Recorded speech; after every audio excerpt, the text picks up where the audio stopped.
Je m'appelle Rob Powell et depuis ces dernières années, j'occupe le poste de sous-chef d'équipe dans l'équipe de secours en montagne de Brecon, ici au Pays de Galles. Le BMRT est un service d'urgence essentiel pour les zones rurales du Pays de Galles, composé entièrement de bénévoles et financé uniquement par des dons de la Loterie nationale et du public. Notre travail ne se limite pas seulement à la recherche et au sauvetage en montagne ou dans des zones sauvages pour les grimpeurs et les randonneurs. Nos compétences sont également sollicitées par la police galloise pour rechercher des personnes vulnérables ou disparues lors de missions où nous pouvons utiliser nos techniques spécialisées de secours et de soins médicaux. J'ai vu des choses assez sauvages pendant mon temps dans l'équipe de secours, certaines étant plus angoissantes ou perturbantes que je ne voudrais l'admettre. Mais il n'y a eu qu'un seul incident dans toute ma carrière que ni moi ni mes collègues n'avons pu expliquer complètement. Voici l'histoire de cet incident. Les équipes de secours en montagne ne peuvent être appelées que par l'autorité de la police. Un appel est normalement lancé par la force locale en réponse à un appel au 911 ou à un signalement de personnes disparues. L'équipe peut être appelée à tout moment du jour ou de la nuit, sous n'importe quelle condition, même au Nouvel An et à Noël. Le personnel policier concerné alerte initialement l'équipe de secours par un message de beeper, un peu démodé, je sais, mais cela reflète le budget extrêmement limité avec lequel nous devons travailler année après année. Une fois que les bénévoles reçoivent leur message de réponse, la machine se met en marche. Un chef d'équipe ou un sous-chef discutera des détails de l'incident avec les officiers de coordination policière et décidera des points de rencontre appropriés et si des ressources supplémentaires doivent être déployées. Cela peut inclure des équipes supplémentaires, des chiens de recherche ou même des hélicoptères, en fonction des besoins de la situation. J'étais assis au pub Drovers Arms avec des amis, nous venions de voir l'un de leurs frères cadets représenter son lycée dans un match de rugby à 7. Son équipe avait gagné, donc les esprits étaient élevés. Nous venions de finir de dîner et j'étais sur le point de savourer ma première pinte de la soirée lorsque mon beeper a sonné. Je ne vais pas mentir, ça m'a un peu énervé. J'attendais vraiment cette pinte et on nous dit explicitement d'attendre ce genre de choses. Telle est la vie d'un bénévole de secours en montagne. Quoi qu'il en soit, j'ai informé les gars que je devais partir. J'ai mis mon manteau et commencé la marche de 10 minutes jusqu'à une petite série de bureaux qui servent de siège au BMRT. C'est tôt un dimanche soir, la plupart des appels semblent avoir lieu autour des vacances et des week-ends, et l'endroit est vide. Alors je déverrouille les portes, allume toutes les lumières et me dirige vers mon bureau pour appeler l'officier de liaison policière pour obtenir tous les détails nécessaires. Pendant que je parle avec l'officier en question, mon téléphone commence à s'illuminer avec des messages textes de plusieurs autres membres de l'équipe m'informant qu'ils sont en route. Tout se passait bien et la situation semblait être un travail typique de recherche et de secours. Un groupe de randonneurs avait gravi les collines le samedi avec l'intention de camper pendant la nuit avant de revenir le dimanche après-midi. Selon la personne qui avait appelé, les randonneurs n'étaient pas revenus à temps et ne répondirent pas à leur téléphone, alors ils nous avaient appelés. Plus d'une fois, nous avons reçu des appels de membres du public signalant des personnes disparues qui n'étaient en réalité pas disparues. Parfois, les groupes sont ralentis par une cheville tordue ou un malaise et sont simplement hors de portée du téléphone le plus proche. Je comprends pourquoi quelqu'un pourrait paniquer et il vaut toujours mieux prévenir que guérir. C'est pourquoi le BMRT existe en premier lieu. Cela aide toujours quand la personne qui appelle connaît un peu l'itinéraire prévu du groupe disparu afin que nous puissions le retracer ou le suivre et potentiellement les trouver rapidement. Si nous pouvons concentrer notre recherche, nous n'avons pas besoin du soutien d'un hélicoptère, ce qui nous fait économiser une grande quantité d'argent. Je sais que cela semble insensible, mais nous dépendons vraiment de notre financement. Il est donc essentiel de garder les dépenses sous contrôle. Je passe donc en revue tous les détails de l'appel avec l'officier de liaison, déterminant le dernier itinéraire du groupe, qui a probablement commencé à Merthyr-Tydfil et avancé vers le nord en direction du centre de Brecon, un itinéraire assez courant pour les randonneurs en montagne. Nous passons par toutes les étapes habituelles comme d'habitude, et passons ensuite aux détails divers qui peuvent souvent aider dans une recherche. Ceux-ci peuvent inclure toute condition médicale pouvant mettre en difficulté les personnes disparues, des tranches d'âge et des choses de cette nature. Vous seriez surpris de voir à quel point les petits détails apparemment insignifiants peuvent aider dans une recherche. Il est donc extrêmement important de compiler autant d'informations que possible le plus rapidement possible. C'est seulement lorsque je presse l'officier de liaison pour obtenir plus d'informations sur l'appel d'urgence qu'il devient extrêmement évasif. Peu de détails significatifs pouvaient être transmis sur le groupe disparu Et le seul détail significatif était que la femme qui avait signalé la disparition était absolument angoissée lorsqu'elle l'avait fait. Le répartiteur a remarqué que, peu importe ce qu'il disait ou faisait, il ne pouvait pas calmer la personne qui appelait, lui assurant que ses proches seraient retrouvés. La personne qui appelait semblait convaincue que le groupe de randonneurs était parti et ne reviendrait jamais. Honnêtement, c'est ce genre de choses qui me maintient au BMRT depuis si longtemps, être le héros dont les gens ont désespérément besoin dans ce qui est pour beaucoup le pire moment de leur vie. Moins d'1 heure après les messages initiaux du beeper, moi et 4 autres bénévoles nous sommes réunis au siège du BMRT, prêts à commencer notre recherche. Notre itinéraire nous conduirait à travers 26 km de collines et de montagnes, environ 5 heures de marche solide, mais il était probable que nous trouvions le groupe de randonneurs disparus en une fraction de ce temps, du moins c'est ce que nous nous sommes dit au départ. Nous avons trouvé quelque chose de relativement rapide, après seulement 45 minutes de marche sur des sentiers en pente douce, mais cela ne nous a pas rassurés. En fait, cela a eu l'effet inverse. Nous avons trouvé une tente vide et abandonnée. Être bénévole au BMRT signifie parfois que vous êtes essentiellement un détective. Vous utilisez de petits morceaux d'un puzzle pour construire une image plus grande d'une situation générale. Ce que nous avions devant nous était une tombe vide, mais nous recherchions un total de 4 randonneurs disparus. Ce qui était clair, c'est que celui qui avait monté cette tente aurait pu facilement se rendre à Brecon pour signaler une urgence, sauf qu'il ne l'avait pas fait. Apparemment, ils étaient revenus par le sentier, mais nous ne comprenions pas pourquoi ils l'avaient fait sans leurs bottes de randonnée. Ce fut le premier signe vraiment inquiétant. Cela s'est produit à la mi-mars, pas le mois le plus froid de l'année, mais un mois qui apporte de forts vents au centre du pays de Galles. La sensation de froid peut réduire la température ambiante de près de moitié et tend à être la cause de la plupart des CA d'hypothermie que nous rencontrons. Un randonneur peut regarder dehors, voir une journée ensoleillée et supposer du beau temps, mais une fois sur la montagne, le vent peut faire chuter la température à un seul chiffre et transformer une situation apparemment bénigne en une situation mortelle. Mais il ne s'agissait pas seulement des bottes de randonnée laissées derrière. Il y avait aussi une quantité considérable de vêtements pourtant froids ainsi qu'une quantité significative de nourriture et d'eau. À ce moment-là, tout espoir de surmonter ce sauvetage sans devoir appeler le soutien d'un hélicoptère s'était évaporé. Quiconque était perdu là-bas avait besoin d'aide et rapidement. Nous avons donc appelé et en quelques minutes, un hélicoptère de recherche et de sauvetage avait décollé de l'hôpital Neville Hall à Abergavenny avec l'intention de voler le long de notre itinéraire proposé. Notre œil dans le ciel était en route. Il faisait complètement nuit, sans étoiles, lorsque nous avons passé l'appel, et peu de temps après, nous avons commencé à voir des lumières rouges et blanches clignotantes se déplacer vers l'ouest dans le ciel devant nous. Les pilotes de l'hélicoptère et moi avons échangé des salutations tout en syntonisant notre fréquence radio, et je restais en contact avec eux du mieux possible, tout en avançant le long de notre itinéraire. De plus, il ne fallut pas longtemps avant que le copilote remarque quelque chose d'inhabituel à environ 1,5 km devant nous. Selon l'équipage de l'hélicoptère, ils avaient vu une personne courir sur l'un des sentiers de la montagne en direction opposée à celle dans laquelle nous nous dirigions. Ils ont suivi les mouvements de l'individu pendant 1 minute ou 2, avant de le perdre de vue, autour d'un ensemble de pierres dressées. Il y a plus de 30 pierres dressées dans le parc national des Brecon Beacons, certaines datant de plusieurs siècles et entourées de mythes. On ne sait pas exactement combien de pierres dressées survivantes sont préhistoriques. Certaines semblent être des pierres commémoratives et d'autres peuvent bien avoir eu plus d'une fonction, soit comme marqueurs de limites, signaux sur d'anciens sentiers, panneaux de signalisation ou même pierres pour que le bétail se gratte. Mais, quel que soit leur but original, nous avions notre prochain point de rencontre, un que nous devions atteindre rapidement si nous espérions trouver nos personnes disparues en bonne santé. Il nous fallut environ 45 minutes de montée ardue avant d'atteindre les pierres dressées. Après 1 minute ou 2 à peigner la zone avec seulement nos lampes de poche personnelles, l'un des membres de mon équipe m'appela vers l'une des pierres dressées. Derrière elle, située sur une petite colline qui la dissimulait à la vue, se trouvait une petite ouverture dans la terre. Je dis petite, elle était assez grande pour qu'un adulte pleinement développé puisse y entrer, et ce qui était clair, c'est que ce serait l'endroit parfait pour que quelqu'un pris dans une montagne se réfugie du vent coupant et de la pluie. J'ai inséré ma lampe de poche dans l'ouverture et regardé à l'intérieur, c'est seulement alors que j'ai vu à quel point le passage semblait profond. Le pays de Galles était autrefois un centre de l'industrie minière du charbon britannique et le pays est maintenant rempli de puits et de galeries de mines désaffectées, tant ancienne que moderne.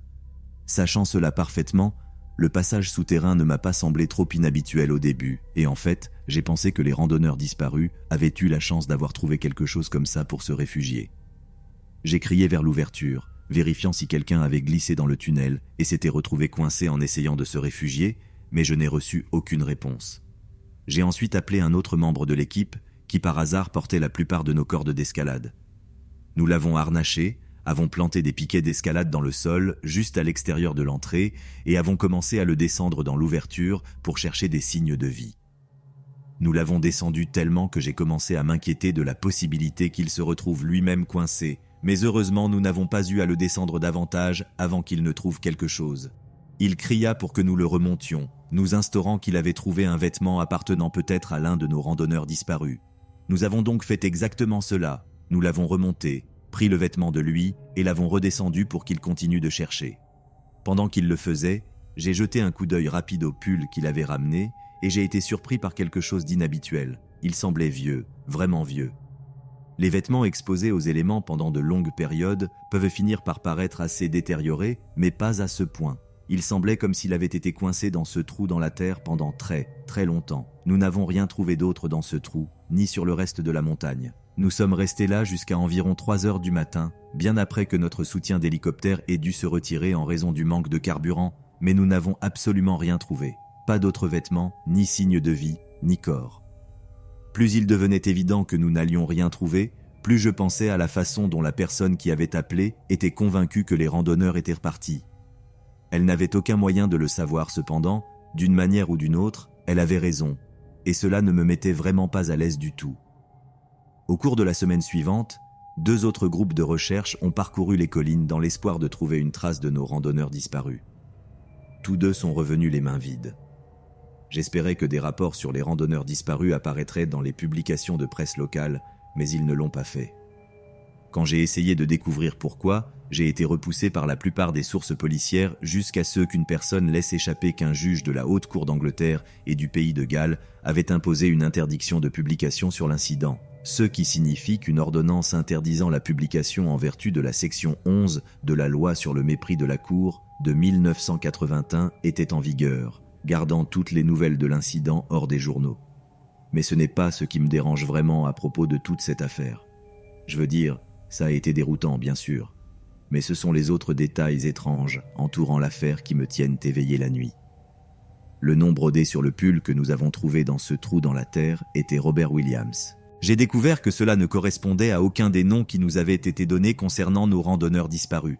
En fait, Robert Williams avait disparu de la ville voisine de Nice depuis mars 2002, 17 ans avant que la disparition de nos randonneurs soit signalée. Qui était celui que notre soutien d'hélicoptère avait vu avant de disparaître parmi les pierres dressées? Était-ce l'un de nos randonneurs disparus ou était-ce en fait le Robert Williams disparu depuis longtemps? Quoi qu'il en soit, je ne peux m'empêcher de penser que je trouverai les réponses à ces questions au fond de ce tunnel caché parmi les pierres dressées.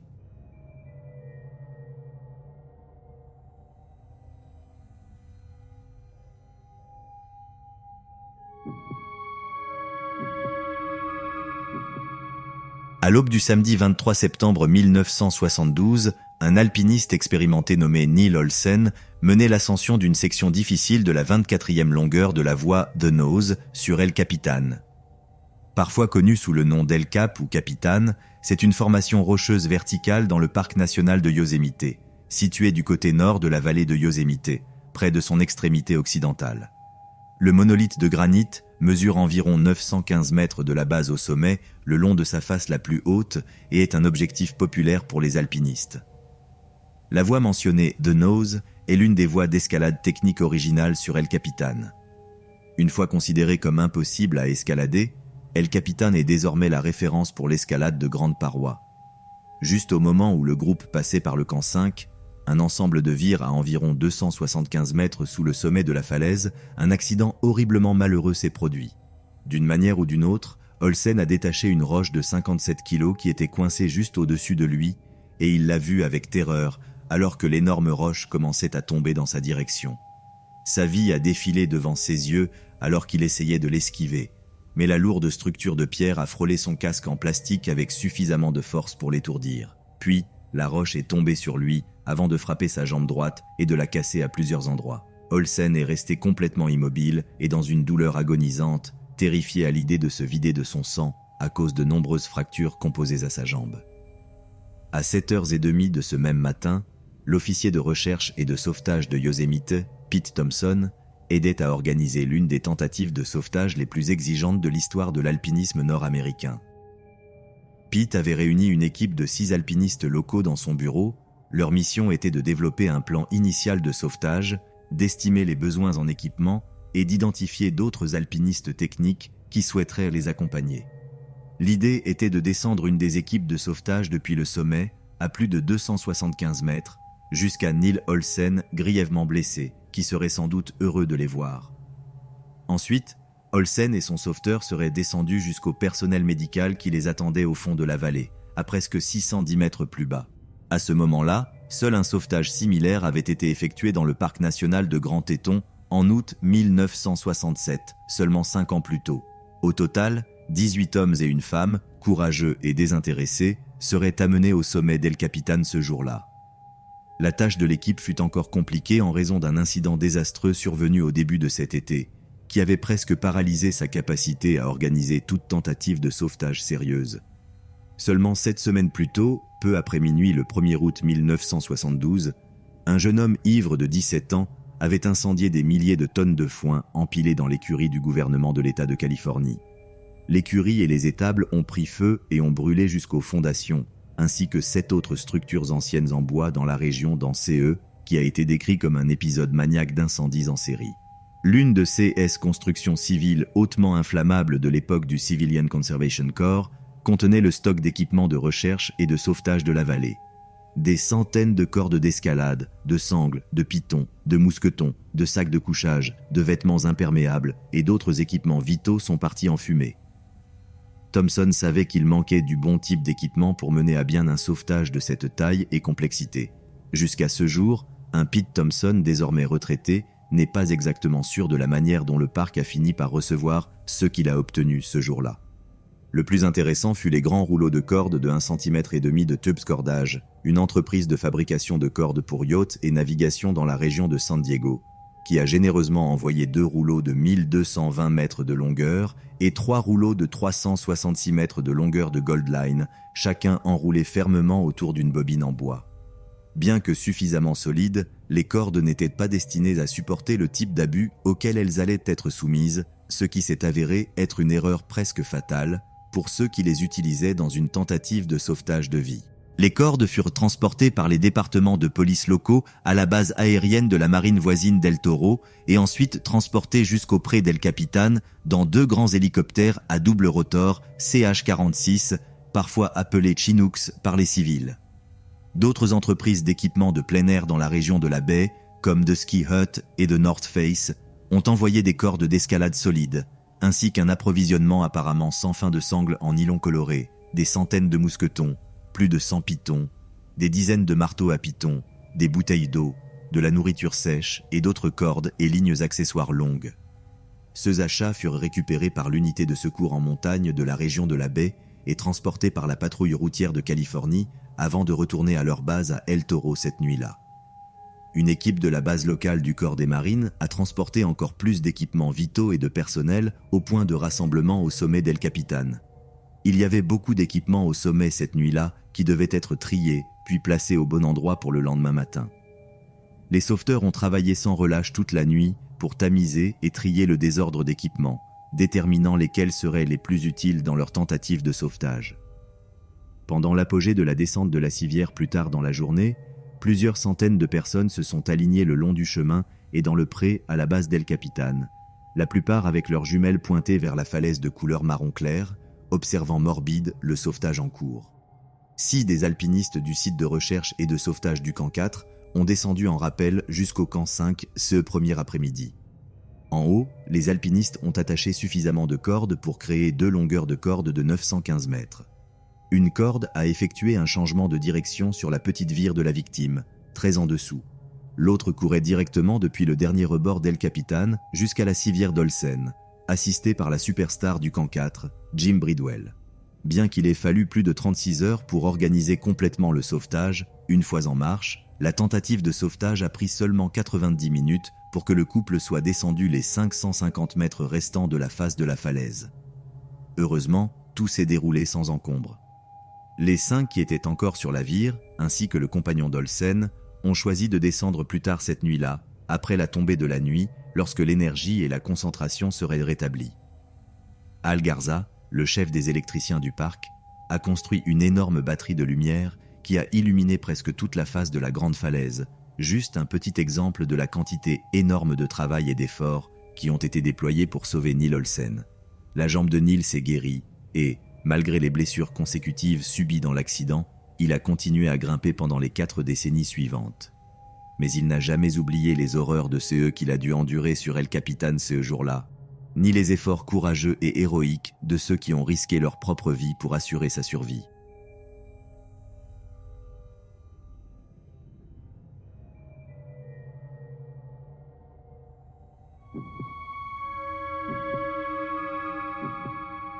Gene Hambleton est né le 16 novembre 1918 à Roseville, dans l'Illinois.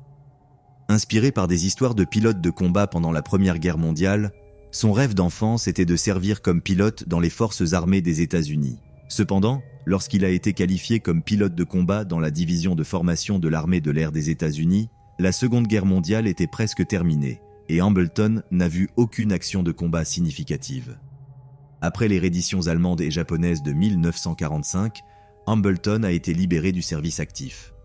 Cependant, il a conservé une commission de réserve active, ce qui signifiait qu'au fur et à mesure que les années 50 arrivaient et que les États-Unis commençaient une nouvelle série d'actions de combat contre les insurrections communistes, Hambleton a été rappelé au service actif, cette fois par l'armée de l'air des États-Unis. Pendant son service dans la guerre de Corée, Hambleton a volé un total de 43 missions en tant que navigateur sur un B-29 Superfortress.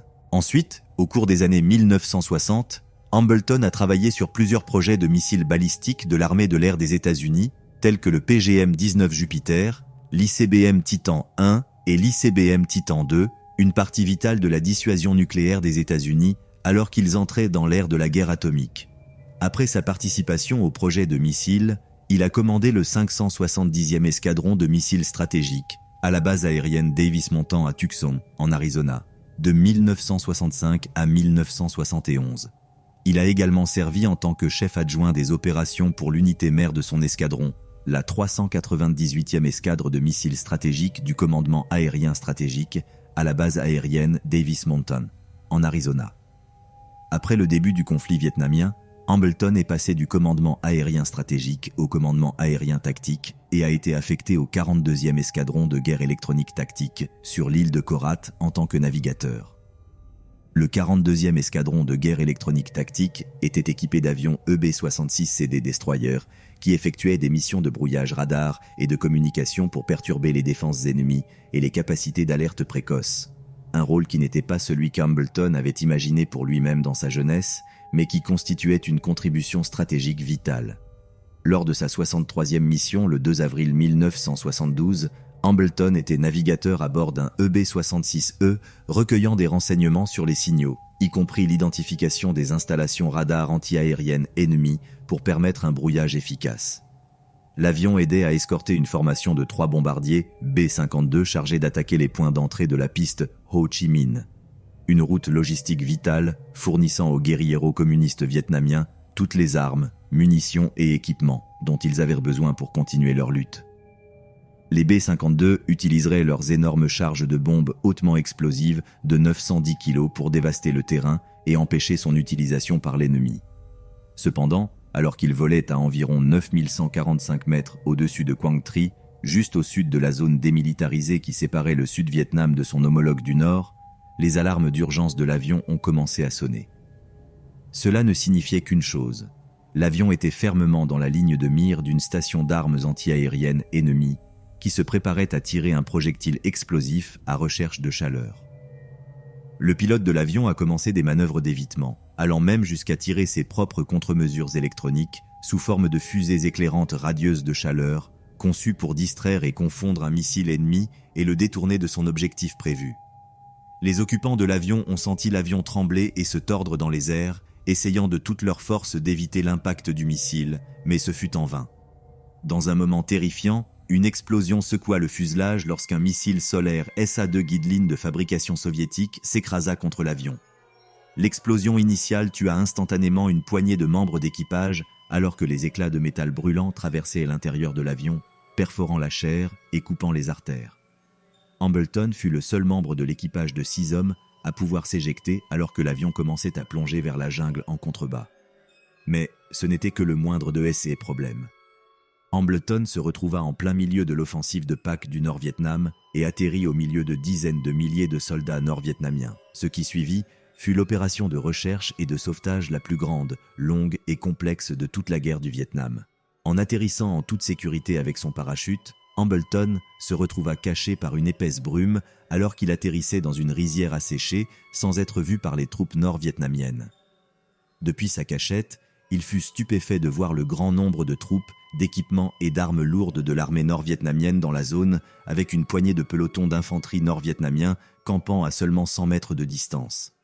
Par chance, la radio de sauvetage URC-64 d'Hambleton n'avait pas été endommagée pendant l'impact du missile ni lors de sa descente, et ses collègues en Thaïlande purent localiser sa position, à seulement 2 km au nord du pont de Cam Lo, fortement défendu par des marines américains. Ces coordonnées furent rapidement transmises à un avion de recherche et de sauvetage HC-130 opérant juste au sud de Quang Tri. Récupérer Hambleton rapidement était essentiel, car les chances de récupérer les aviateurs abattus tombaient en dessous de 20% si le membre d'équipage restait au sol après 4 heures. Cependant, ces efforts furent gravement entravés par le grand nombre de troupes et la quantité considérable de feux anti-aériens dans la zone, dont une partie soutenait les efforts de l'ennemi pour capturer et protéger le pont de Cam Lo près de la position d'Hambleton. De plus, à peu près au même moment où Hambleton fut abattu, des commandos firent exploser le pont clé sur la rivière Quang Viet, à l'est de la position d'Hambleton. Les Nord-Vietnamiens furent obligés de détourner des milliers de troupes, des dizaines de chars et d'autres équipements vers l'ouest, juste en face de la position d'Hambleton. Sa tentative courageuse de ralentir l'avancée nord-vietnamienne avait mis Hambleton dans une position extrêmement dangereuse. Mais peut-être ce qui terrifiait le plus les renseignements militaires américains à propos de la possibilité de la capture d'Hambleton était sa valeur en tant que prisonnier de guerre. Hambleton avait plus de 20 ans de service militaire et, en raison de la majorité de ce temps passé dans les signaux et les renseignements, il était l'un des experts les plus compétents en contre-mesures électroniques et en missiles de toute la zone des opérations vietnamiennes. En 1972, presque à la fin de la guerre du Vietnam, très peu d'Américains restaient sur le terrain. Les Nord-Vietnamiens s'efforçaient de localiser du personnel particulièrement précieux, même dans les pays étrangers environnants comme la Thaïlande. Ils étaient probablement aussi soutenus par le KGB russe, qui, en décryptant le trafic de messages américains, savait probablement exactement qui avait sauté en parachute au milieu d'eux. Cette capacité fut définitivement améliorée par l'espion américain alors inconnu John Anthony Walker, qui avait livré aux Soviétiques une carte de chiffrement radio et d'autres informations de grande valeur. La capture d'Hambleton aurait été un coup énorme pour la puissance aérienne américaine dans le monde entier et un grand prix pour les Nord-Vietnamiens et indirectement pour les Soviétiques. Mais Hambleton n'était pas exactement sans préparation pour un tel désastre. Il avait reçu une formation de survie en eau à Turkey Run, en Floride, ainsi qu'une formation d'évasion et de survie à l'école de survie en jungle du commandement aérien du Pacifique aux Philippines. Malgré les blessures causées par les éclats d'obus lors de l'explosion de son avion, un doigt cassé et 4 vertèbres comprimées par la force de l'éjection, Hambleton décida qu'avec seulement 9 mois avant sa retraite, il allait survivre et rentrer chez lui. Mais avant de pouvoir faire cela, Hambleton devait transmettre les coordonnées des positions nord-vietnamiennes autour de lui. Cela a dû satisfaire tout désir de vengeance assez bien, alors qu'Hambleton observait secrètement les bombes et les missiles commencer à pleuvoir autour de lui sur toutes les positions nord-vietnamiennes. Mais de telles munitions ne sont pas précises à 100%, et il n'y a aucun doute que pendant qu'Hambleton observait l'artillerie exploser autour de lui, il priait pour qu'aucune ne s'écarte de ses objectifs et ne tombe directement sur sa cachette. Encore et encore, les tentatives pour localiser et secourir Gene Hambleton ont entraîné plus de pertes et d'avions détruits. 5 avions furent abattus et 16 autres gravement endommagés, tandis que 10 autres militaires furent tués ou capturés dans leur tentative de sauver leurs compagnons. Le 8 avril, le général Creighton Abrams, qui aurait plus tard un char à son nom, ordonna qu'aucune mission de recherche et de sauvetage de combat ne soit tentée, mais étant donné le haut secret de l'autorisation d'Hambleton et sa connaissance de la technologie des missiles et des contre-mesures, qu'on fasse tout pour le ramener vivant.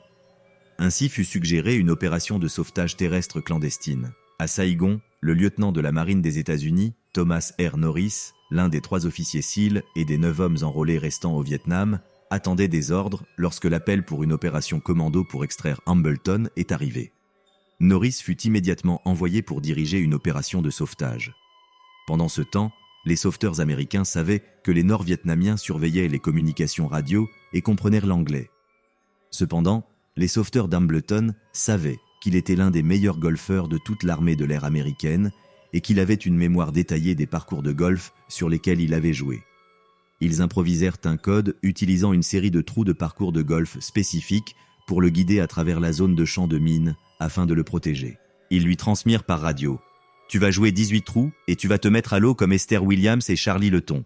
La partie commence au numéro 1 à Tucson National. » Au début, Hambleton était confus et demanda même à l'opérateur radio s'il avait fumé, mais il décoda rapidement le message, réalisant qu'ils lui donnèrent des informations sur la distance et la direction qu'il voulait qu'ils prennent.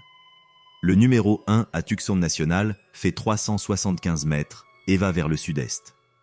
La référence à Charlie Letton était une allusion au cours d'eau qu'il trouverait s'il suivait correctement la direction. Cependant, pour gagner du temps et accélérer son sauvetage, Hambleton choisit de passer par le village abandonné qui abritait les armes qui avaient abattu certains de ses éventuels sauveteurs. Le village avait été bombardé en représailles et la probabilité qu'il y ait des soldats nord-vietnamiens survivants dans la zone était minime ou nulle. Mais, à l'horreur absolue d'Hambleton, il s'avança vers les ruines fumantes du village seulement pour découvrir qu'il avait été réoccupé par des soldats nord-vietnamiens. Hambleton se traîna dans la boue, la végétation et les débris fumants, se tenant à l'écart de la vue des soldats ennemis le plus longtemps possible, mais sa chance finit par tourner. Il essaya de s'allonger face contre terre dans la boue, imitant un cadavre dans l'espoir qu'un sentinelle en patrouille proche le confonde avec un soldat nord-vietnamien mort, mais ce ne fut pas le cas. Le soldat commença à piquer Hambleton avec sa baïonnette, ses soupçons éveillés par l'uniforme inhabituel que portait ce cadavre particulier. Hambleton se tordit de douleur, incapable d'ignorer les piqûres agonisantes, et le soldat nord-vietnamien se tourna pour crier des avertissements à ses compagnons. Cependant, Hambleton fut rapide. Il bondit de sa cachette, brandissant le couteau de survie de l'armée de l'air qui faisait partie de l'équipement standard de tous les pilotes de combat à cette époque.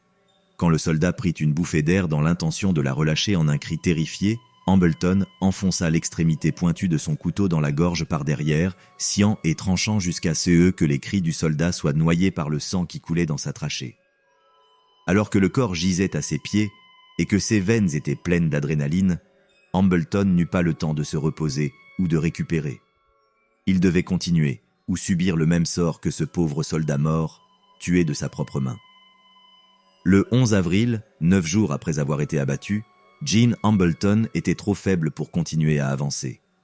L'équipe de sauvetage au sol, qui avait été réduite par le harcèlement constant des Nord-Vietnamiens d'une douzaine d'individus à seulement 2, savait qu'il devait agir rapidement. Les sauveteurs restants, un Navy SEAL américain et un commando vietnamien, réquisitionnèrent une barque de pêche traditionnelle appelée sampan, avec l'intention d'utiliser une méthode mobile discrète pour atteindre le pilote abattu. Mais avant de partir, chacun avoua à l'autre qu'il pourrait ne pas survivre à une tentative aussi désespérée et audacieuse. Déguisés en civils vietnamiens, ils ramèrent silencieusement en amont, mais même dans l'obscurité totale et le brouillard épais, ils pouvaient voir de grandes quantités de soldats et de chars nord-vietnamiens sur la rive. S'arrêtant pour vérifier leur carte à un moment donné, le seul Navy SEAL américain réalisa soudainement que 2 soldats nord-vietnamiens étaient assis à environ 10 mètres de distance. Cependant, ils dormaient. Remontant le fleuve dans le sampan, ils émergèrent du brouillard dense et se retrouvèrent à environ 4 km de leur point de départ, sous le pont de Cam Lo. Ils avaient dépassé la position de Hambleton plus de 30 minutes plus tôt. Faisant demi-tour, ils se frayèrent un chemin vers le sud avant de débarquer et de commencer à chercher Hambleton. Finalement, ils le trouvèrent assis dans un groupe de buissons, vivant mais à peine conscient et extrêmement affaibli, n'ayant mangé que 4 petites épis de maïs en 12 jours et ayant perdu 20 kilos et demi depuis que son avion avait été abattu. Le jour se levait, et bien que le SEAL ait pensé qu'il serait préférable d'attendre la nuit pour redescendre le fleuve, Hambleton devait être évacué immédiatement malgré le risque. Le SEAL et son compagnon vietnamien cachèrent Hambleton au fond du sampan, le couvrirent de bambous et commencèrent à descendre le fleuve. En débarquant sur une rive en territoire allié, ils furent accueillis par quelques soldats sud-vietnamiens qui aidèrent à emmener Hambleton blessé en lieu sûr. Un véhicule blindé de transport de troupes, M113, transporta Hambleton et ses sauveteurs de retour au quartier général de la brigade à Dong Ha. Peu de temps après, il fut évacué vers l'hôpital de la base aérienne de Clark aux Philippines, où il se remit pendant 1 mois. Le sauvetage de Gene Hambleton fut un événement décisif pour l'armée et les amena à trouver une nouvelle approche pour la recherche et le sauvetage dans des zones à haut risque. Ils reconnurent que si une mission de recherche et de sauvetage était vouée à l'échec, elle ne devrait pas être tentée, et d'autres options, telles que les tactiques des forces spéciales et d'autres approches créatives adaptées à la situation, devaient être envisagées. Reconnaissant la nécessité d'un avion capable d'offrir un meilleur soutien aérien rapproché, l'armée de l'air accepta le Corsair A7 de la marine. L'armée améliora également les capacités nocturnes des hélicoptères et les munitions de déni de zone. Pendant la guerre du Vietnam, les forces de recherche et de sauvetage sauvèrent 3883 vies au prix de 71 sauveteurs et 45 avions. Que leur contribution ne soit jamais oubliée.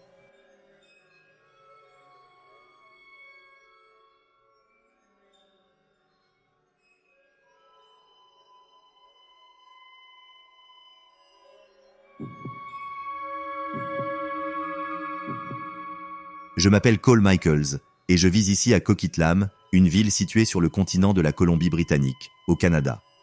Je travaille pour l'équipe de recherche et de sauvetage de Coquitlam, une association de recherche et de sauvetage volontaire basée ici en Colombie-Britannique. Notre principale zone d'opération couvre près de 2000 km² et comprend certains des terrains les plus escarpés et inaccessibles de la région sud-ouest de la province de la Colombie-Britannique. L'équipe apporte également son assistance aux résidents lors de catastrophes naturelles telles que les inondations et les tremblements de terre. Mais mon travail ne se situe pas à l'extrémité glamour du spectre, consistant à monter dans des hélicoptères et à secourir des randonneurs blessés sur les sentiers de montagne. Je me sens plus à l'aise dans mon bureau que dans le ventre d'un hélicoptère de sauvetage et bien plus à l'aise en jeans et en polo qu'avec un harnais d'escalade et un casque de sécurité. Vous voyez, ces dernières années, mes collègues diplômés en informatique et moi avons travaillé sur une base de données publique qui compile des informations sur les personnes disparues en Colombie-Britannique. Nous avons construit une base de données contenant des dizaines de noms recueillis à partir des souvenirs des volontaires de recherche et de sauvetage de toute la province. Jusqu'à présent, elle remonte à 2002, lorsque de nombreux dossiers ont commencé à être numérisés. Remonter plus loin dans le passé sera difficile avec les archives papier accumulant de la poussière sur les bureaux des autres membres volontaires, mais c'est quelque chose que nous trouvons extrêmement gratifiant. Chaque profil de personne disparue que nous complétons est un petit rayon d'espoir pour une famille qui ferait n'importe quoi pour obtenir un peu de réconfort, et chaque profil est une victoire personnelle pour mon petit mais dévoué équipe. Cela dit, il y a eu un cas particulier dont j'aimerais parler aujourd'hui, un cas qui m'a de plus en plus perturbé au fur et à mesure que je l'étudiais. Voici l'histoire de la disparition de Mackay Basil. Immaculate Mackay Basil est née le 8 décembre 1985. Le 8 décembre est également la date de la fête de l'Immaculée Conception de l'Église catholique romaine, ce qui explique comment les parents de Mackay ont choisi son nom. Bien que nous n'ayons pas pu découvrir pourquoi les parents de Mackay, Samuel Basil et Patricia Joseph, l'ont abandonnée au système de placement familial de la Colombie-Britannique quand elle était jeune, ainsi que ses sœurs Ida et Crystal, il est connu qu'elle était une introvertie qui sortait rarement en soirée et ne buvait pas d'alcool ni ne consommait de drogue. Elle était également très sélective quant à la compagnie qu'elle fréquentait et préférait souvent rester à la maison à nettoyer, décorer, accomplir des tâches, être en ligne, parler avec ses sœurs ou passer du temps avec son fils Jamison, qui avait seulement 5 ans au moment de sa disparition. Les témoignages de ceux qui la connaissèrent bien mentionnent la préférence de Mackay pour des soirées tranquilles plutôt que des soirées festives, ce qui nous amène à notre première grande énigme, car la nuit où elle a été vue pour la dernière fois, Mackay assistait apparemment à une fête dans la réserve de Tachi, une enclave de la tribu Tlastan des Premières Nations, à laquelle Mackay appartenait. Elle a été emmenée à la réserve par son cousin Keith. C'est eux qui est à nouveau inhabituel, étant donné que Mackay n'aimait apparemment pas aller n'importe où sans sa propre voiture, et si elle le faisait, c'était souvent avec son fils, avec des vêtements de rechange, un sac de maquillage et un sac de couches de rechange pour son petit garçon. Cela, ajouté au fait que la fête était à seulement 20 minutes de marche de chez elle, nous a conduit à croire que Mackay avait prévu de rentrer chez elle à pied et, pour une raison quelconque, avait décidé de boire de l'alcool cette nuit-là. C'était aussi le 13 juin 2013 au moment de la fête, et les étés en Colombie-Britannique peuvent être bien plus tempérés que ceux que l'on imagine, écartant ainsi la possibilité que Mackay ait été surprise par le mauvais temps. La prochaine chose que nous savons avec certitude, c'est que la police a désigné les cousins de Mackay, Keith et son ami Victor, comme suspects dans sa disparition. Tous deux ont été arrêtés et soumis à des tests de polygraphe pour déterminer s'il y avait des incohérences dans leur récit. Étant donné qu'ils étaient les deux dernières personnes à avoir vu Mackay vivante, on a supposé qu'ils étaient responsables de toute éventuelle mauvaise action. Mais la Gendarmerie royale du Canada a informé la famille Basile que les deux hommes avaient coopéré et que même les entretiens avec les psychologues légistes s'étaient très bien déroulés, éliminant essentiellement Keith et Victor en tant que suspects. Cependant, ce qui est devenu évident lors de ces entretiens, c'est que Victor et Keith non seulement avaient emmené Mackay à la fête dans la réserve de Tachi, mais l'avaient aussi raccompagné. D'une manière ou d'une autre, Mackay est sorti de la voiture pendant le trajet de retour qui aurait dû prendre 4 ou 5 minutes, peut-être même moins. Lors des entretiens, Victor et Keith ont affirmé que leur camionnette s'était embourbée dans une flaque de boue, mais c'était en plein été à ce moment-là et le temps récent avait été beau. De toute évidence, cela n'a pas satisfait les enquêteurs de la police. Ils ont donc été soumis à de nombreux entretiens et tests de détection de mensonges. Mais après cela, la police s'est sentie suffisamment à l'aise pour libérer les hommes de la garde à vue.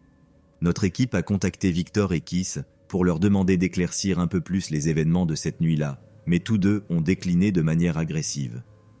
Nous ne saurons peut-être jamais pourquoi Mackay est sortie de la camionnette de son cousin cette nuit-là, mais nous sommes sûrs qu'elle l'a fait. L'examen médico-légal de la camionnette a montré qu'elle était présente et n'a révélé absolument aucune trace de sang ni rien d'autre qui pourrait nous faire croire qu'elle avait été tuée.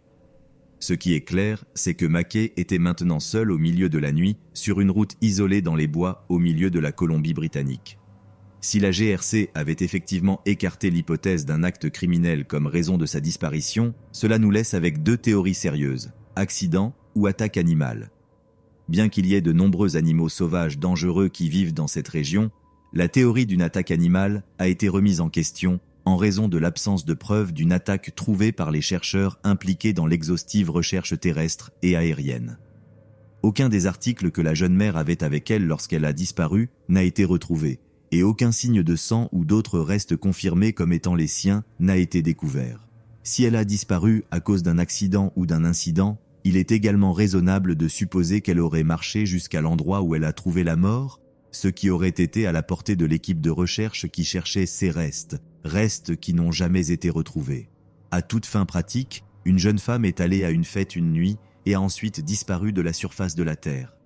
Les personnes disparues laissent toujours une trace derrière elles, une trace qui, dans 99% des CA, nous mène à les localiser, qu'elles soient mortes ou vivantes. Mais d'une manière ou d'une autre, Mackay ne l'a pas fait. C'est vraiment comme si elle s'était tout simplement volatilisée dans l'éther. Il convient également de noter que la cousine de Mackay, Bonnie Marie Joseph, a disparu sur le même tronçon de route seulement 6 ans auparavant, en septembre 2007. Ce tronçon de route est connu sous le nom de route des larmes, un corridor de 725 km de l'autoroute 16 entre Prince George et Prince Rupert qui a été le lieu de nombreux meurtres et disparitions depuis 1970. Ce qui distingue la disparition de Mackay, c'est que la plupart de ces meurtres et disparitions ont été résolus relativement facilement, tandis que le cas de Mackay ne montre absolument aucun signe de résolution prochaine.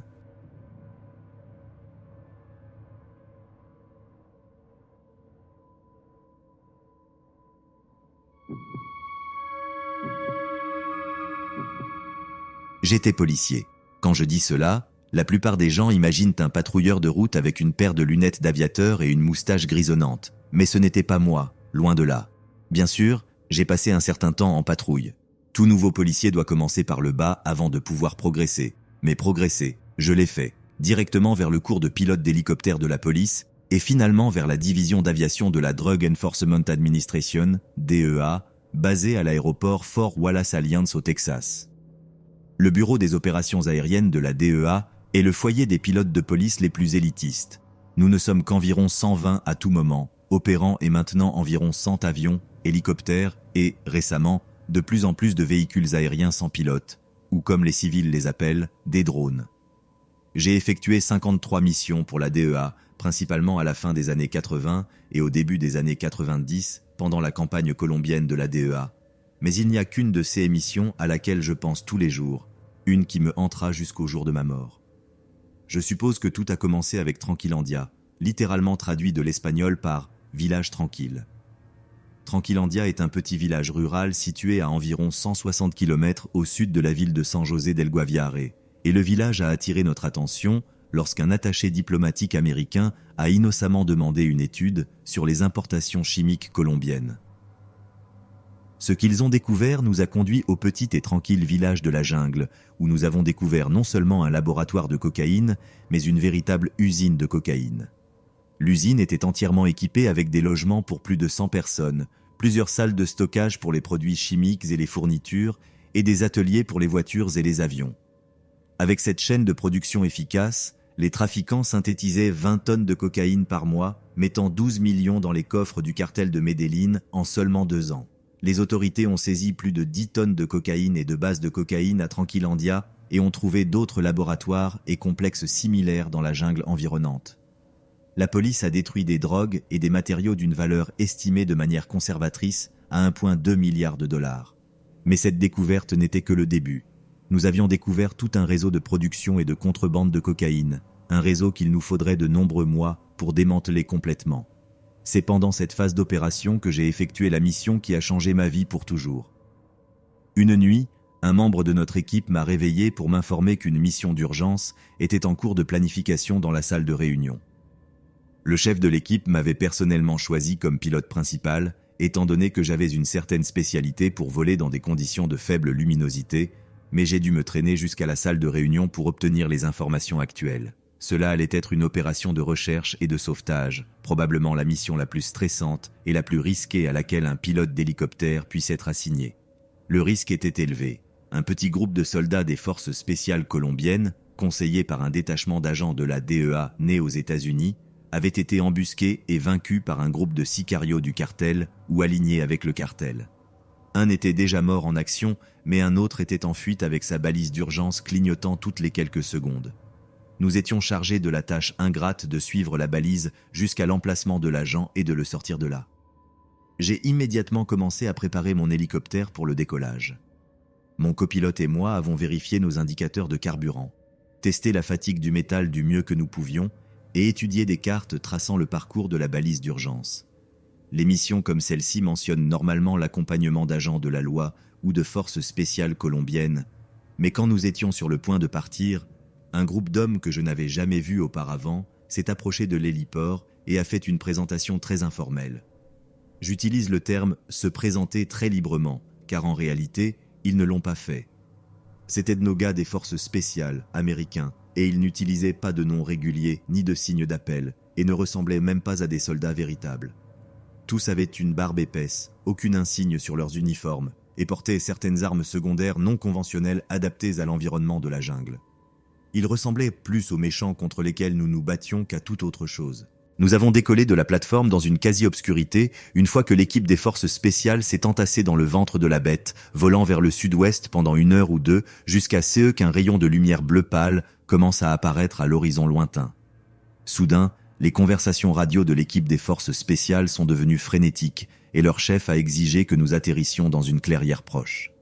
De toute évidence, j'ai obéi, descendant l'hélicoptère dans l'herbe haute, tandis que les soldats des forces spéciales sautaient hors de l'hélicoptère et couraient vers la lisière des arbres. Ce n'est qu'alors que j'ai vu de quoi ils parlaient. C'était un corps affalé contre un arbre, avec un bras faiblement agité dans notre direction.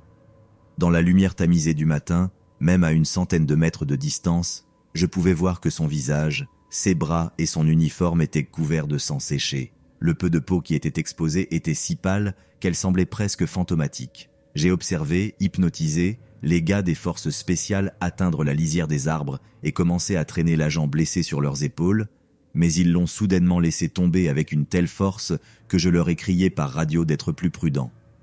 Ils ne pouvaient pas m'entendre, mais cela n'avait pas d'importance. Une fois de plus, il semblait qu'ils avaient vu quelque chose que je n'avais pas vu, car ils ont soudainement commencé à courir vers l'hélicoptère avec une expression de terreur sur leur visage. Juste au moment où j'étais sur le point de leur demander ce qui se passait, j'ai été aveuglé par un éclair brillant au milieu de la clairière.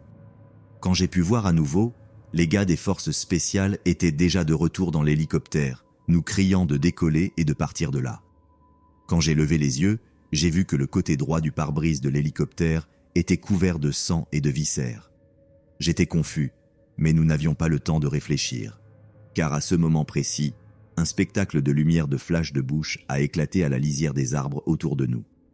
L'hélicoptère a tremblé et vacillé tandis que les tirs traversèrent le fuselage.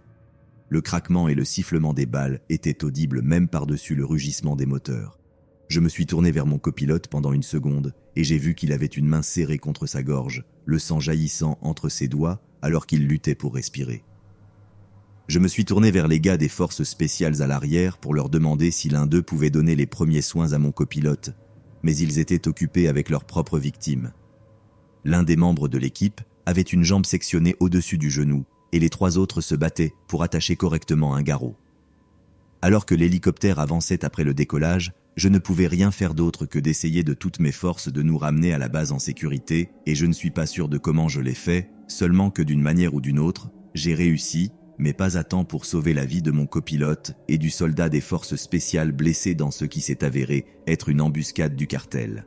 Il s'avère que les sicarios alignés avec le cartel avaient tiré et tué les 2 agents de la DEA dans l'embuscade initiale de la patrouille colombienne, puis avaient empaqueté l'un des corps avec des explosifs télécommandés, activé la balise d'urgence et simplement attendu notre arrivée.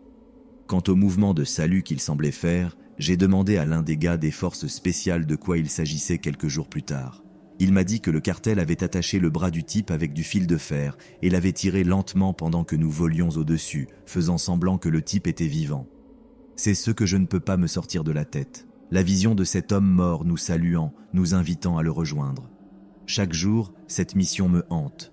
Chaque fois que je ferme les yeux, je revois cette scène.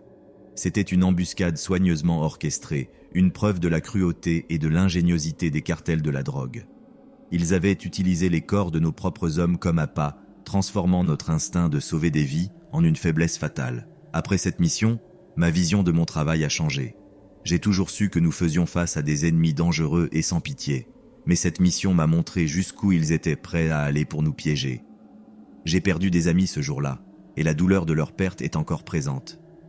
Mais plus que cela, j'ai perdu une partie de moi-même, une partie de mon innocence et de ma confiance dans notre mission. Je suis resté à la DEA pendant quelques années après cette mission, mais l'ombre de Tranquillandia planait toujours sur moi. Chaque mission de nuit, chaque alerte de balise d'urgence, chaque conversation radio me ramenait à cette clairière. Finalement, j'ai décidé de prendre ma retraite. J'avais besoin de m'éloigner de cet environnement, de trouver un moyen de faire la paix avec mes démons. Aujourd'hui, je vis une vie plus calme, loin des hélicoptères et des missions de sauvetage. Je passe mes journées à enseigner la sécurité et les techniques de volume à une nouvelle génération de pilotes, en espérant qu'ils n'auront jamais à vivre ce que j'ai vécu. Je partage mon histoire avec eux, non pas pour les effrayer, mais pour les préparer à la réalité brutale de notre métier. Le souvenir de Tranquillandia ne s'effacera jamais. C'est une cicatrice qui restera avec moi pour le reste de ma vie. Mais j'ai appris à vivre avec, à utiliser cette expérience pour renforcer ma détermination à protéger et à servir, même si ce n'est plus en première ligne. Les sacrifices de mes collègues ne seront jamais oubliés, et je continuerai à honorer leur mémoire en transmettant leurs leçons et leur courage à ceux qui viennent après nous.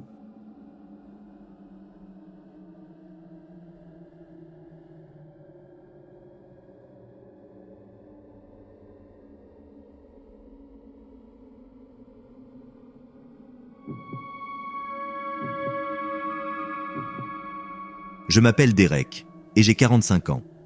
Je travaille pour une unité spéciale de sauvetage qui intervient dans des situations d'urgence et des opérations à haut risque.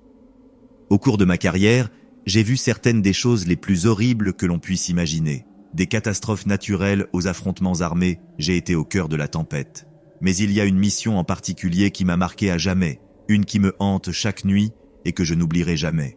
Tout a commencé un matin froid d'octobre dans le petit village de Fallbrook, un endroit pittoresque dans l'État de Californie. Fallbrook était connu pour ses collines ondulantes et sa communauté soudée.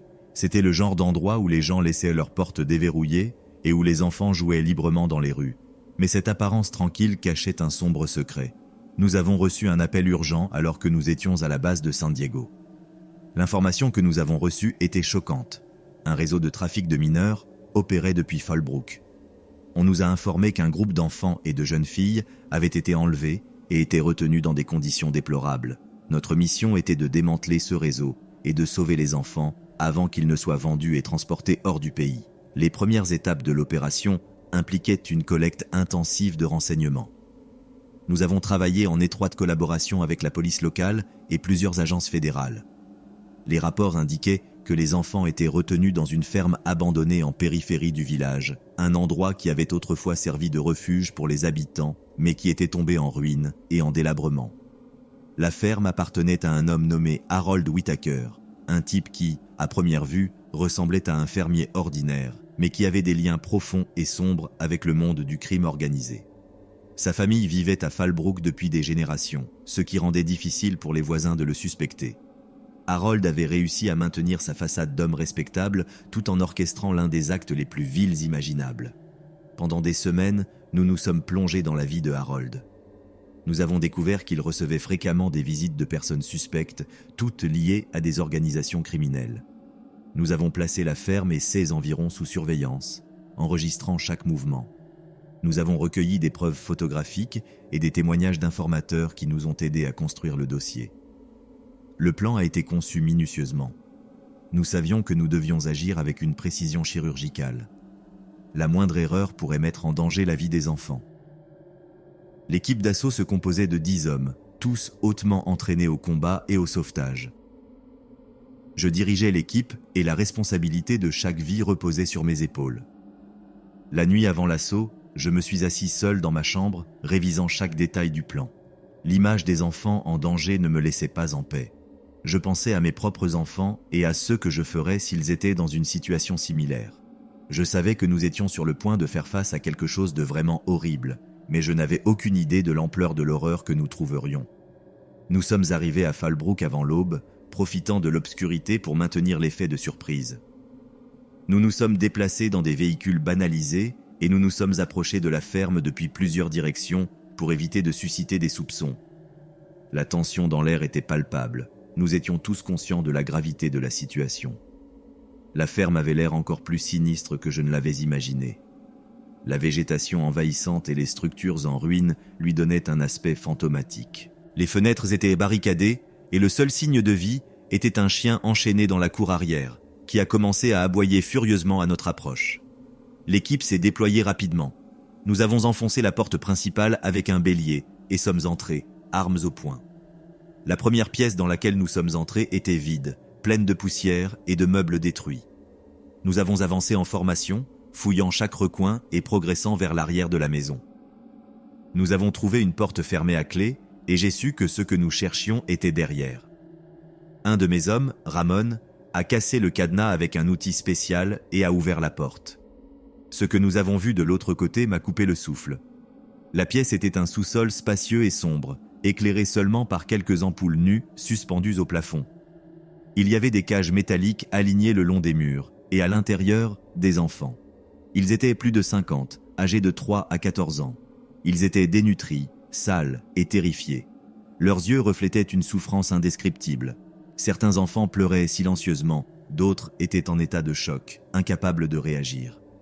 Les conditions dans lesquelles ils se trouvaient étaient inhumaines. Il y avait des matelas sales sur le sol et une odeur insupportable remplissait l'air. Il était évident qu'ils avaient été maltraités et négligés de manière brutale. Alors que nous libérions les enfants, nous avons entendu des coups de feu provenant d'une autre partie de la maison. Les trafiquants avaient découvert notre présence et étaient prêts à se battre jusqu'au bout. Nous nous sommes abrités derrière tout ce que nous pouvions trouver et avons riposté. La situation est devenue chaotique avec des coups de feu résonnant dans l'étroite salle. Quelques-uns de mes hommes sont restés en arrière pour protéger les enfants, tandis que le reste de nous avançait vers l'origine des tirs. Nous avons trouvé plusieurs hommes armés, tous prêts à mourir plutôt que d'être capturés. Le combat a été féroce, et pendant ces moments, chaque seconde semblait une éternité. Un des trafiquants, un homme corpulent avec une cicatrice traversant son visage, s'était barricadé derrière un vieux canapé, tirant avec un fusil à pompe. Ramon, toujours rapide et précis, a réussi à l'abattre d'une balle en pleine tête. Cependant, chaque ennemi abattu semblait être remplacé par un autre.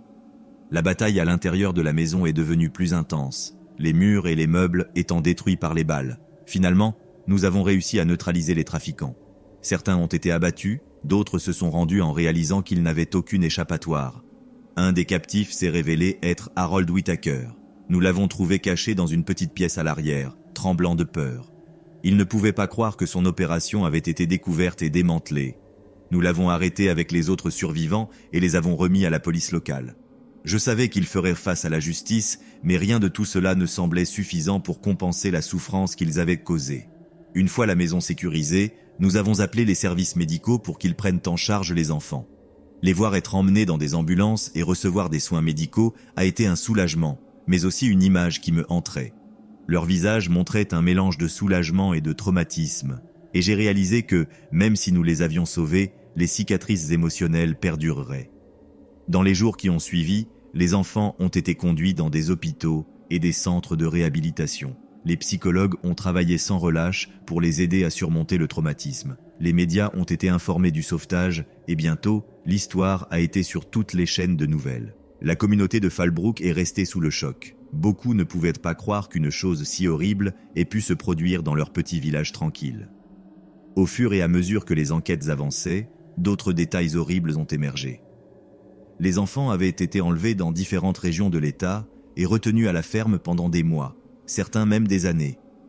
Ils avaient été torturés, abusés et vendus comme des marchandises. Les autorités ont découvert des registres de transactions et des communications avec des acheteurs du monde entier. Le réseau que nous avions démantelé n'était qu'un maillon d'un puzzle bien plus grand et terrifiant. Harold Whitaker et ses complices ont été jugés et condamnés à de longues peines de prison. Certains d'entre eux ont tenté de négocier pour réduire leur peine en fournissant des informations sur d'autres opérations de trafic. Grâce à cela, plusieurs autres réseaux ont été démantelés dans les mois qui ont suivi. Bien que cela ait apporté un certain sentiment de justice, la sensation qu'il y avait encore beaucoup de travail à faire ne m'a jamais quitté. Depuis cette mission, j'ai essayé de trouver des moyens de gérer les souvenirs. Je participe à des séances de thérapie et à des groupes de soutien pour les vétérans des opérations spéciales. Cependant, les images des enfants en cage et l'horreur dans leurs yeux continuent de me hanter.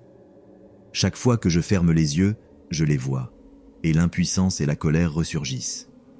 J'ai parlé avec certains des enfants que nous avons sauvés, maintenant jeunes adultes, et écouté leurs histoires de récupération et de dépassement est ce qui me donne la force de continuer. Certains ont réussi à reconstruire leur vie, à trouver des familles adoptives aimantes et à aller de l'avant. Mais je sais que d'autres luttent encore contre les démons de leur passé, affrontant des traumatismes qu'ils n'auraient jamais dû vivre. Cela me maintient éveillé la nuit en pensant à eux, à la manière dont une nuit de cauchemar à Fallbrook a changé tant de vies à jamais. Dans les semaines et mois qui ont suivi l'assaut, mon équipe et moi avons été honorés pour notre courage et notre dévouement. Nous avons reçu des médailles et des reconnaissances, mais ces trophées de métal ne signifiaient rien comparé au soulagement d'avoir sauvé ces enfants. Néanmoins, la véritable rédemption pour moi ne venait pas des cérémonies ni des applaudissements, mais du fait que, malgré tout, nous avions accompli quelque chose de significatif. Le souvenir des horreurs que nous avons vues dans cette ferme m'a conduit à consacrer plus de mon temps à la cause. J'ai commencé à collaborer avec des organisations non gouvernementales dédiées à la lutte contre le trafic de personnes. Je donnais des conférences, partageais mon expérience et travaillais sur des campagnes de sensibilisation pour m'assurer que plus de gens connaissent la vérité sur ce problème mondial. Parfois, je recevais des lettres et des messages de certains des enfants que nous avions sauvés. Ils me racontaient leurs progrès, leurs rêves et leurs espoirs. Une des lettres les plus émouvantes que j'ai reçues était d'une fille nommée Emily, qui était maintenant une jeune femme. Emily me remerciait de lui avoir sauvé la vie et me racontait qu'elle étudiait pour devenir psychologue, avec pour objectif d'aider d'autres enfants qui avaient vécu des expériences similaires. Un jour, j'ai reçu une invitation pour assister à sa remise de diplôme. C'était un honneur d'être là, de voir Émilie avec sa toge et son chapeau, entourée d'amis et de familles qui la soutenaient. À ce moment-là, j'ai réalisé que, malgré l'obscurité que nous avions affrontée, nous avions accompli quelque chose de magnifique. Nous avions donné à ces enfants une seconde chance. Tous dans mon équipe n'ont pas réussi à surmonter ce que nous avons vu ce jour-là. Certains de mes collègues ont quitté le service peu après l'opération, incapables de gérer les souvenirs. L'un d'eux, Ramon, est devenu une ombre de lui-même. L'homme courageux qui avait affronté le danger avec une détermination inébranlable luttait maintenant contre des cauchemars et de l'anxiété. J'ai essayé d'être là pour lui, mais je savais que sa bataille intérieure était quelque chose qu'il devait affronter seul. Quelques années plus tard, j'ai reçu la nouvelle tragique que Ramon s'était suicidé. Cela m'a profondément affecté de perdre un ami et un collègue, quelqu'un qui avait été un pilier de force pendant notre mission. Sa mort a été un rappel sombre des coûts émotionnels que beaucoup d'entre nous payons pour notre travail. Lors de son enterrement, j'ai promis de continuer à me battre en son honneur, pour m'assurer que son sacrifice ne soit pas vain. Malgré les défis, j'ai continué mon travail dans l'unité de sauvetage. Je savais qu'il y avait encore beaucoup à faire, de nombreuses vies à sauver et de nombreuses batailles à mener. Chaque opération, chaque mission, était une opportunité de faire une différence, de prévenir que d'autres innocents ne souffrent. Ma famille a été un pilier fondamental pendant tout ce temps. Ma femme, Lara, et mes enfants, Jonas et Lily, étaient mon ancre, ma raison de continuer. Je leur ai raconté certaines de mes expériences, omettant les détails les plus horribles, et ils ont compris l'importance de mon travail. Ils m'ont soutenu inconditionnellement, me fournissant l'amour et la stabilité dont j'avais besoin pour affronter chaque jour. Avec le temps, le réseau que nous avons démantelé à Fallbrook est devenu un CA emblématique, utilisé dans les formations et les conférences pour illustrer l'importance de la coopération entre agences et du courage nécessaire pour affronter le mal. Nous savions que notre lutte contre le trafic de personnes était loin d'être terminée, mais chaque victoire, chaque sauvetage était un pas de plus vers un monde plus sûr. Les souvenirs de cette mission ne disparaîtront jamais, mais j'ai appris à vivre avec eux, à les utiliser comme motivation pour continuer. Les cicatrices émotionnelles que je porte sont un témoignage de ce que nous avons affronté et de la force nécessaire pour surmonter cela. C'est mon histoire, une qui m'a changé pour toujours et qui reste une plaie ouverte dans mon âme. Il n'y a pas de réflexion finale, juste le souvenir brut de ceux que nous avons affrontés et des innocents qui souffraient en silence. Nous avons sauvé plus de 50 enfants de ce réseau et plusieurs responsables ont été emprisonnés. L'opération a été un succès, mais le coût émotionnel a été élevé. Depuis lors, j'ai essayé de trouver des moyens de gérer les souvenirs de cette mission. Je sais que nous avons fait ce qu'il fallait, mais l'obscurité que nous avons découverte dans cette ferme à Fallbrook ne me quittera jamais.